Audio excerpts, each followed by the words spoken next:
Hi friends, welcome to అనగనగా కథలు. ఈ రోజు చెప్పే కథను చూడండి. నచ్చితే లైక్ చేయండి, షేర్ చేయండి, కామెంట్ చేయండి. సబ్స్క్రైబ్ చేసుకోకపోతే ప్లీజ్ సబ్స్క్రైబ్ చేయండి.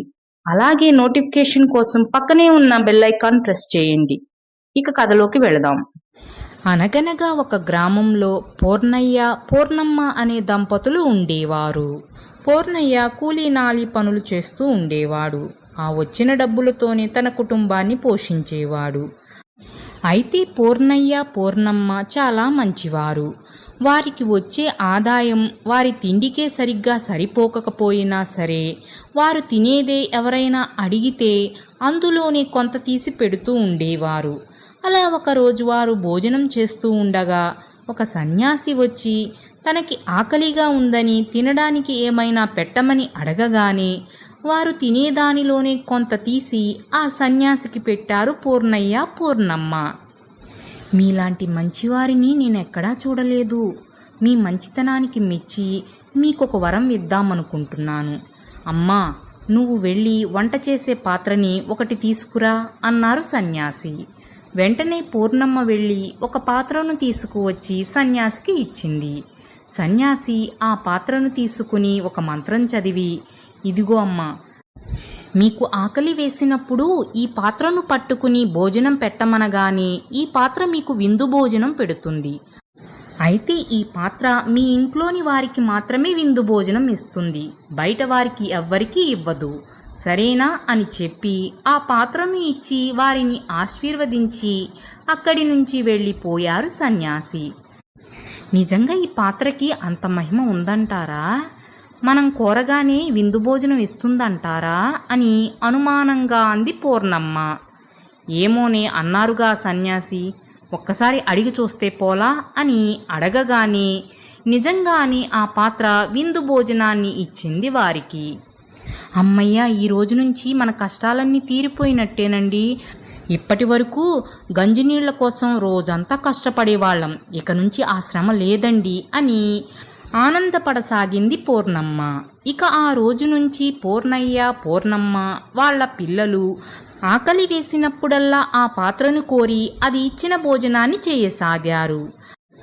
ఇక భోజనం కోసం కష్టపడే అవసరం లేదు కాబట్టి పూర్ణయ్య, పూర్ణమ్మ రోజంతా పొరుగువారితో ముచ్చట్లు పెడుతూ ఆకలి వేసినప్పుడు వచ్చి ఆ పాత్రను కోరి అది ఇచ్చిన భోజనాన్ని చేసి మరలా కాసేపు పడుకుని లేచి బయటకు వెళ్ళి పొరుగువారితో కాసేపు ముచ్చట్లు చెప్పి మరలా వచ్చి పాత్రను కోరి అది ఇచ్చిన విందు భోజనాన్ని చేసి పడుకుంటూ ఉండేవారు. ఇదే దినచర్య అయిపోయింది పూర్ణయ్యకి, పూర్ణమ్మకి. అలా కొన్ని రోజులు గడిచేసరికి వారి శరీర ఆకారంలో మార్పు రావడంతో పాటు వారి శరీరానికి బద్ధకం కూడా వచ్చేసింది. పూర్ణమ్మ, తెల్లవారినట్టుంది, వెళ్ళి వాకిళ్ళు ఊడువు అన్నాడు పూర్ణయ్య. వాకిళ్ళా? నేను ఊడవలేనండి. అయినా వాకిళ్ళు ఊడ్చేది లక్ష్మీదేవి రావడం కోసమే కదా. లక్ష్మీదేవి వస్తే కోరింది తినవచ్చనే కదా. కానీ మనకు అలాంటి ఇబ్బంది లేదు కదండి. మనం ఊడ్చినా ఓడవకపోయినా మనం కోరింది ఇస్తుంది ఆ పాత్ర.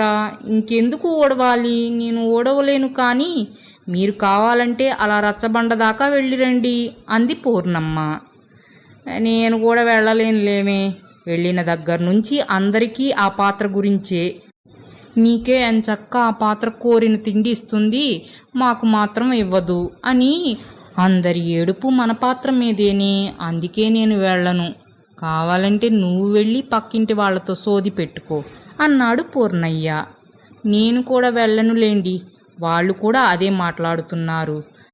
ఇక వెళ్ళి గిన్నెలు తోముకుందామా అన్నా మన ఇంట్లో గిన్నెలు తోమే అవసరం కూడా లేదు. బట్టలు ఉతుకుదామా అంటే అసలు మనం స్నానం ఎప్పుడు చేస్తున్నాం? పని ఏం చేయటం లేదు, చెమట పట్టడం లేదని స్నానం కూడా కొన్ని రోజులకు ఒకసారి చేస్తున్నాం. ఇంకా బట్టలు ఏమొస్తాయి ఉతకడానికి?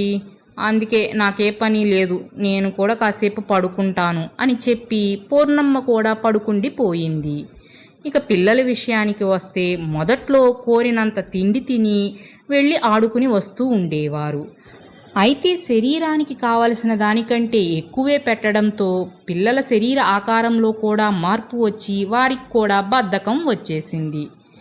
పిల్లలు లేచి బడికి వెళ్ళి కాస్త చదువుకుని రండిరా అంది పూర్ణమ్మ. మేమెళ్ళమమ్మా, చదువుకునేదెందుకు? డబ్బు సంపాదించడం కోసమే కదా.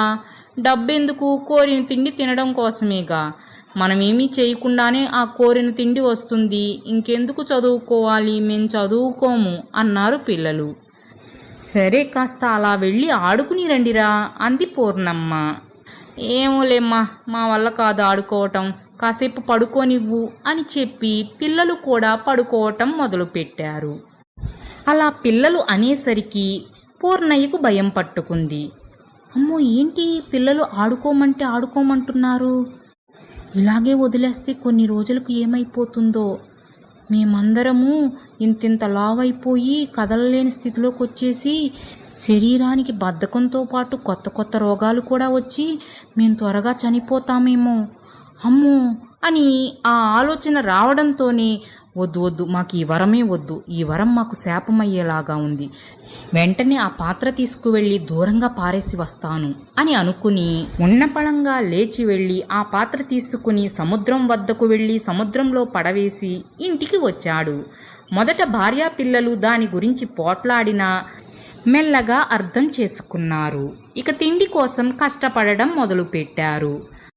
అయితే సుఖానికి అలవాటు పడిన శరీరానికి మొదట్లో కాస్త కష్టంగానే ఉన్నా రాను రాను అలవాటైపోయింది. శరీరానికి పట్టిన బద్ధకం కూడా పోయి మామూలు స్థితికి వచ్చేశారు. ఫ్రెండ్స్, ఈ కథ మీకు కూడా నచ్చిందనే అనుకుంటున్నాను. Thanks for watching. మరో మంచి కథతో మళ్ళీ కలుద్దాం. అప్పటి వరకు సెలవు. Take care. బాయ్.